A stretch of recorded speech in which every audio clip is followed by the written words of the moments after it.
Hello दोस्तों, कैसे हैं आप लोग। Good morning.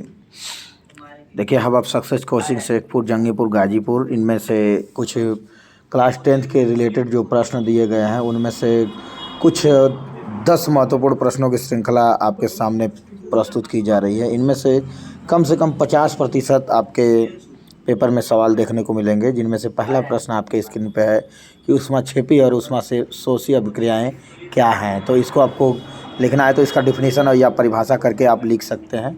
अगला प्रश्न आपके स्क्रीन पर है कि अम्ल और क्षार, एसिड और बेस जो दिया गया है, इसको परिभाषित करें। तो आप अम्ल और क्षार जानते हैं, तो उसके बारे में आप लिखेंगे।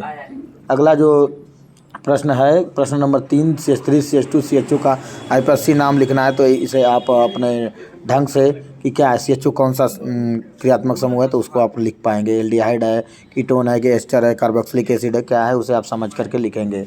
अगला प्रश्न आपके स्क्रीन पर चौथा है, ये भी IPSC से रिलेटेड है, तो उसे भी आप एक बार देख लेंगे।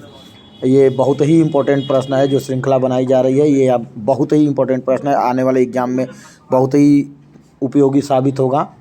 अगला प्रश्न 5वां जो है कि परमाणु का आवर्त सारणी में स्थान तथा संयोजकता बताइए। तो आप एक पीरियोडिक टेबल के अकॉर्डिंग आप इसे देख करके हल कर पाएंगे। ठीक है। अगला पॉइंट है जो छठा है, विकृत गंधिता किसे कहते हैं। तो इसे भी आप नोट डाउन कर लेंगे। ये बहुत ही इंपॉर्टेंट प्रश्न है कि विकृत गंधिता किसे कहा जाता है।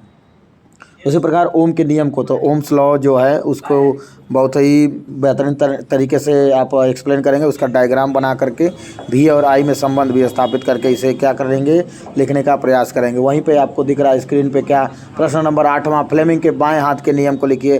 तो इसको आप परिभाषित करेंगे। क्या करेंगे कि फ्लेमिंग के बाएं हाथ का नियम डिफिनीशन बनाएंगे और अपने लेफ्ट हैंड का यूज करके आप फ्लेमिंग का एक डायग्राम बना लेंगे, जो वो बहुत ही क्या है, इंपॉर्टेंट प्रश्न है। उसी तरह 9वां प्रश्न जो है उसमें क्या दिया गया है, रेजिस्टेंस दिया हुआ है 6-3-6-3 का, और रेशियो में 12 वोल्ट की एक बैटरी जुड़ी हुई है।